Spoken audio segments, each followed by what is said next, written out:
میں پڑھنے جاتا تھا تو ایک مختصر راستہ تھا، دریا کا کنارہ تھا، وہ کھائیاں تھی، بہت ہی اندھیرا ہو، وہ شارٹ تھا. طالب علم بھی عجیب ہوتا ہے، 3 منٹ میں پہنچتا تھا اپنے گھر سے استاذ گرامی قدر مولانا لطف اللہ کیا.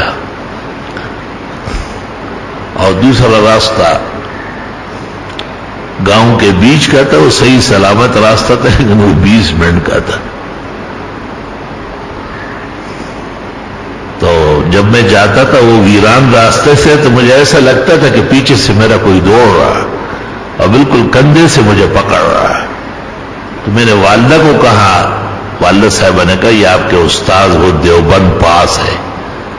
ہماری والدہ جب کہتی کہ فلاں عالم دین دیوبند پاس ہے تو ایسا معلوم ہوتا تھا کہ یہ 7 زمینیں اور 7 آسمان اس عالم کے پیروں کے نیچے. اس شان سے کہتی تھی.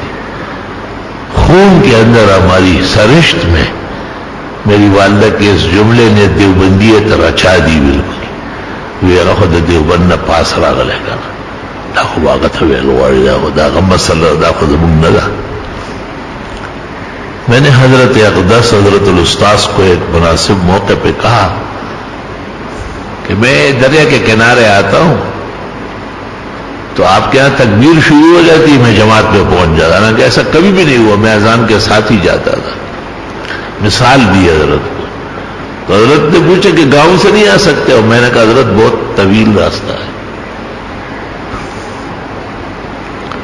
حضرت کچھ دیر خاموش ہوئے اور اس کے بعد کہا بسم اللہ الذی لا یضر مع اسمہ شیء فی الارض ولا فی السماء وهو السمیع العلیم. نکلنے سے پہلے 3 دفعہ پڑھ لو. حالانکہ میں پہلے سے پڑھتا تھا لیکن اللہ کا فضل و احسان تھا کہ ایسا گستاخ اور بے ادب نہیں تھا کہ استاذ کو جی میں یہ تو پڑھتا ہوں. جیسے اس زمانے کے گستاخ بے ادب پیدا ہوئے. اب عمل دیں گے وہ کہے گا یہ تو میں کر ہی رہا ہوں، تو کر ہی رہا تو یا کیا بیچ رہا ہے. میں چپ رہا اور میں نے شروع کر دیا. اب جو پڑھنے لگا تو طاقت اور تھی. وہ دن ہوا، آج کا دن ہوا، مخلوق کا خوف جانتا بھی نہیں کہ وہ ہوتی کیا ہے. ایک سینے میں ایک خوف جمع ہوتا ہے، وہ اللہ کا ہے. نہ جن کا ہو، نہ انس کا ہو، نہ دیو کا ہو، نہ پری کا ہو، نہ اپنے کا ہو، نہ پرائے کا. خوف تو صرف اس کا ہے جس کا اقتدار کامل ہے، مالکیت مسلف ہے، بزرگ و برتر عظیم الشان خدا ہے، وہو العلی العظیم. اس سے ڈرنا ضروری ہے. آپ کو بھی اجازت ہے آپ خطرات کے موقع پر پڑھا کریں. تقدیر بدلتی ہے دعاؤں کے اثر سے.